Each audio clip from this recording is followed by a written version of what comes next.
Hello everyone! Welcome ulit dito sa aking channel and today's vlog, isang loan app pa rin yung i-share ko sa inyo and kilala yung loan app na ito at lagi akong nakikita sa Google Play Store at marami din akong nakikita na odds kaya bubusisiin na naman natin ito mga beshies kung okay nga ba utangan. At ayon kasi dun sa mga iba or dun sa mga reviews na nakikita ko sa loan app na ito ay okay daw, marami yung nagsasabi or marami yung mga nakita ko na medyo okay yung naging experience nila. Kaya ngayon, susubukan ko naman na utangan ito mga beshies at tignan natin kung maaprubahan ang aking loan application at paano yung interest and processing fee. I-check din natin kung registered nga ba ito sa Securities and Exchange Commission at CIC or sa Credit Information Corporation. Okay? Pero bago ang lahat mga beshies, may good news nga po ako sa inyo kasi every Saturday, ako nga po ay namimili ng tatlo na mabibigyan ng ating pa-cash at syempre every 25th of the month, ako din po ay nagpapag-giveaway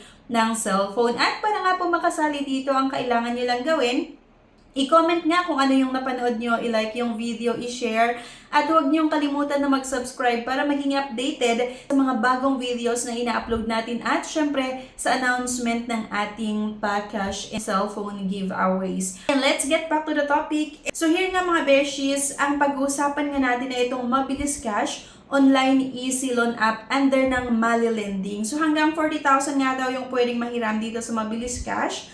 At without collateral, get loan easily, loan success, you will get 40,000 and get the full amount. Get your money quickly, fast approval nga daw. Kapag tayo nga ay mag-apply dito, may 12 terms, longer payment up to 12 terms. So titignan natin mga beshies. So ang kailangan nga lang natin gawin ay download ito sa Google Play Store. Open nga lang daw natin ito.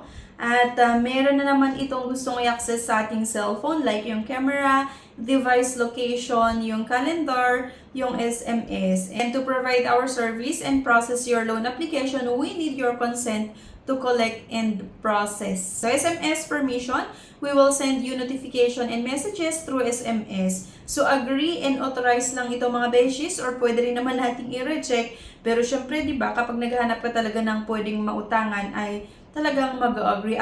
And the safe and a fast loan app hanggang 40,000 pesos nga.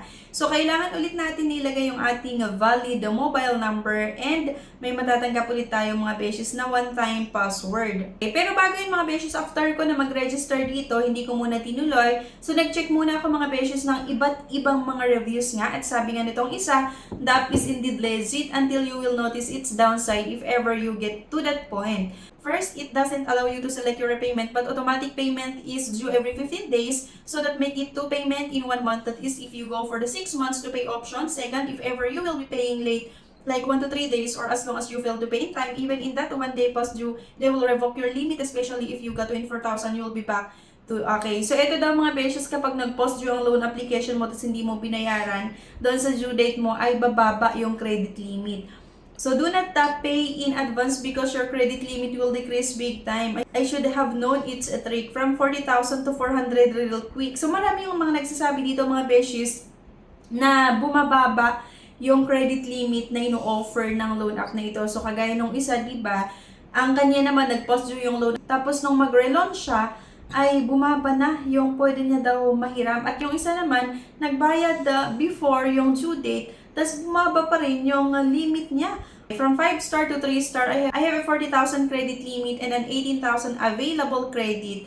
I pay my dues always before my due date. However, I am unable to reloan because the app won't let me. It's disappointing that when you need it the most, especially for business, that's when they will let you down. So, ito nga yung mga iba ay okay naman daw yung naging payment history nila pero na-decline pa rin ang kanilang loan application. Actually, itong Mabilis Cash, marami yung nagsasabi dito na okay siya utangan. Kaya lang minsan, kapag nagre-reloan, ay bumababa bigla yung limit na ino-offer nga nitong Mabilis Cash. So far, yan lang yung mga nakikita ko at wala pa akong nakita na comment na nagsabi na hinaras ng mga collector ng Mabilis Cash. So, sa tingin ko, medyo okay utangan. Pero minsan, kahit naging okay nga yung payment natin dito sa Mabilis Cash, ay hindi daw nagpapa-reloan. Sabi nga nung mga iba na nag-try dito. So, di ba, parang mapapuzzle ka na Bakit ganon yung nagbayad ka nga, parang minentain mo yung good credit standing sa loan app na ito, pero biglang hindi ka papautangin. So, I downloaded it to try how it works. It was really fast because there was no confirmation. Very helpful at first. Last sa loan, I was delayed for 1 day with my first term due to maintenance error with my online banking. So, to make up for it, I paid in full instead of just paying for 1 term. Loan was settled 14 days before my due date, but to my disappointment, they decreased my credit limit back to 4,000. Hindi ang halos hanash nung mga nag-try na umutang nga dito ay yung tipong napakataas na yung credit limit na pwede nilang mautang, then kapag magre-loan, biglang bumababa. Diba? So yun lang yung nakita natin na hindi maganda. Pero so far, okay naman siya. Wala pa akong nakita na nagsabi na hindi siya magandang utangan. By the way pala, na-decline yung loan application ko dito. Pagka-check ko kanina, auto-decline. So ngayon naman mga beshes, i-check nga natin itong Mabilis Cash kung meron nga ba ito sa Securities and Exchange Commission. So, diba? Para ma-check lang din natin kung kompleto ba ito ng mga requirements, ng mga dokumento nga sa pagpapatakbo ng kanilang business. So, ayan na nga. Meron. So, by the way, yung Mabilis Cash ay under ng Mali Lending Corporation. Registered itong Mabilis Cash sa Securities and Exchange Commission. Ngayon, i-check naman nga natin ulit dito sa CIC. So, by the way, yung Mabilis Cash nga ay under ng Mali Lending. So, yun mga beshes, pagka-check ko, wala akong nakikita na Mali Lending dito. And kahit Mabilis Cash, wala din tayong nakikita dito. So, hindi ko nakita itong Mabilis Cash or Mali Lending sa CIC or Credit Information Corporation. And by the way, ano nga ba yung nagagawa kasi ng CIC mga beshes? So, usually po kasi kapag meron tayong negative credit history sa CIC or meron tayong low score, mababang score sa CIC, ay possible na hindi tayo pwedeng makautang sa ibang mga lending companies or maging sa mga bangko dahil nga po hindi maganda yung payment natin, di ba? So by the way, itong CIC kasi mga beshes ay samahan nga ng mga lending companies. May mga bangko pa nga dito mga beshes na kung saan kapag meron tayong mga utang before like mga credit cards, yung mga car loan, meron kayong negative history or lagi kayong nade-delay sa pagbabayad ng inyong mga utang or minsan talagang hindi kayo nakabayad dun sa mga utang nyo, possible po na mai-report kayo sa CIC. At minsan, yan yung ginagamit ng iba't ibang mga loan app na panakot sa mga client like i-report ka namin sa CIC para hindi ka pwedeng umutang dun sa mga ibang mga lending companies or maging sa bangko kung hindi ka magbayad sa amin on time or kung hindi mo bayaran yung utang mo. So, yun yung isa sa mga ginagamit nga ng mga loan app panakot sa mga borrower. So, upon checking nga itong Mabilis Cash, ay hindi ko nakita yung Mali Lending sa CIC.